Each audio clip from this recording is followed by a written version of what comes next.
Hello YouTubers, today is Tuesday, March 28th, and we are recapping Sunday, March 26th. My name is James. And I'm Greg. And we're from the Gate of Life worship team, and this is your Gate of Life recap.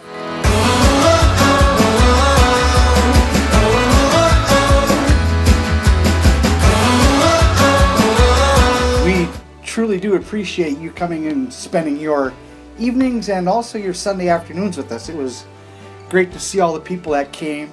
Some that we know came 2 or 3 times to see how we, how the promise was done, and enjoying that fellowship with us and their fellow members out in the audience.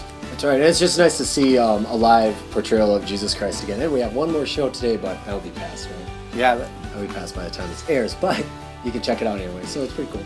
Okay, Ephesians was talking about being in the darkness, and how we're going to be brought into the light with Jesus being our one true light, to live as the light of life, live for the fruit of the light of the life. He wants to expose people out of the darkness and into the light. I think it's just really important to realize that on the last closing words where it says sleep or awake, that without Jesus we are kind of just roaming this land like blind and asleep and unable to see what there is out there, and you kind of touched on that a little bit, but I think it's something that should be remembered, and it's kind of the theme that we carry through this service today, just knowing the light and that Jesus is that light, and kind of guiding us through that darkness and stormy waters like a lighthouse. Yep.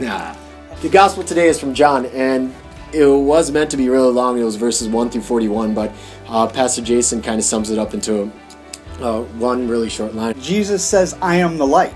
Right. Yeah. Is how he basically broke it down. 41 verses, and you break it down into one sentence. Children's message today was titled, I left my notebook out there, Jesus is your light, right? Right. And he asked the children and the congregation, who is afraid of the dark? And just kind of that process of what the light does for us when we are afraid of the dark. Right. Right? And kind of what we go through to get that light. Yep.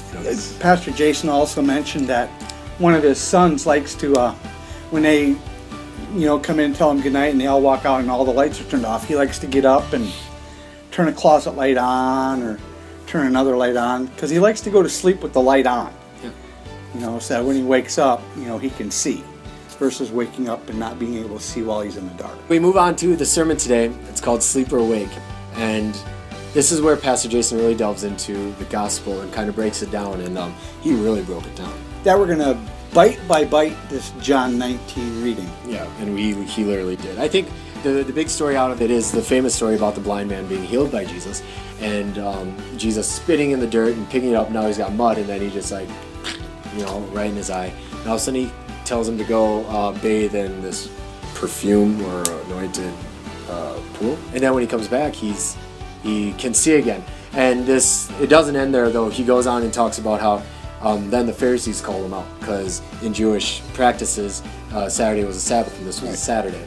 And so Jesus kind of tests them. The Pharisees test Jesus, and then Jesus tests them back, and it's just like, he sees things differently than they did, the Pharisees, and their own self-righteousness, and that through Jesus, the truth is made. Jesus wasn't your super clean,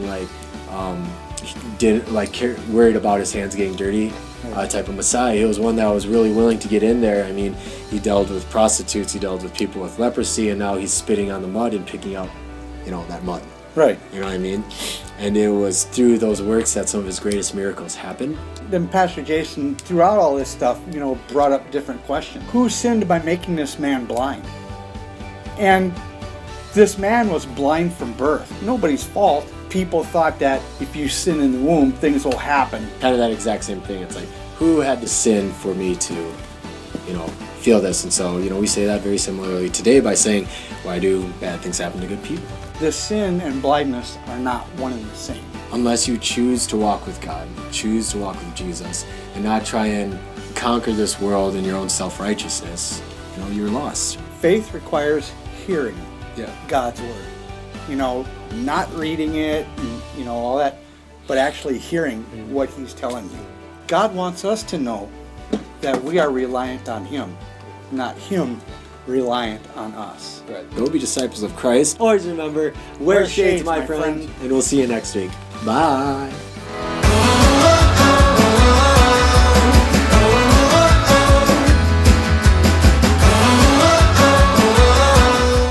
Thank you for watching, and if you like this video, check us out at Bethel Lutheran Church on YouTube, where you can see more of our videos posted every Tuesday for the service prior. Also, you can find us on Bethel Lutheran Church Rochester on Facebook, where we will also send links and have updates for the rest of Bethel Lutheran community. All right, we'll see you next week. Bye. In the silence you won't let go. In the questions your truth will hold. Your great love will lead me. If you ever approach something that's super bright, if you're not wearing sunglasses, you tend to cover your eyes, right? You tend to hold your eyes back. But if you wear shades, you can still see forward. Right. You know? So as we move into this time of darkness and light, you know, Jesus' light is going to be so bright. And sometimes, like you said, if we don't listen, we tend to steer clear away. You know? So during this time, wear shades.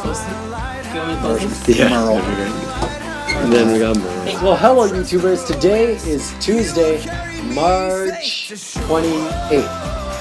Right? Correct. It'll be Tuesday, March 28th. Correct. 26th. Correct.